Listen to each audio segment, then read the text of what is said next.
see ühte lugu ei ole olemas, eks ole.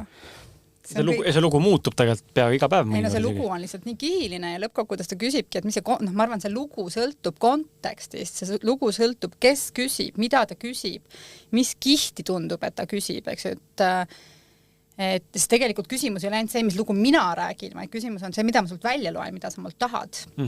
Sest tegelikult valdavas on inimesed nagu nii-öelda seda, et kui palju sa huvitud minust või tegelikult on sul nii-öelda mingisugune asi, mida sa kontrollid.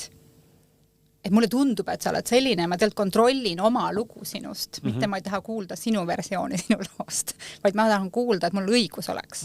Et seetõttu see lugu on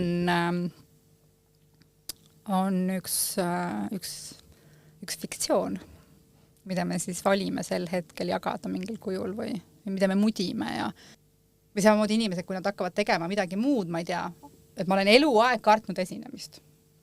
Minu lugu on see, et mina ei ole mingi esindaja tüüp. Ma ei ole siin mingi, või kõige hullem, siis nad esitavad seda sellisel kujul. Mina ei kipu siin enam-vähem tähelepanu keskpunkt ja mina ei kipu lavale saamata aru, kuidas nad hinnanguliselt ütlevad kõikide teiste kohta, kes seal laval siis mingil erineval põhjusel on. Et see on vale. Et just nagu te olete totakad, eks ju.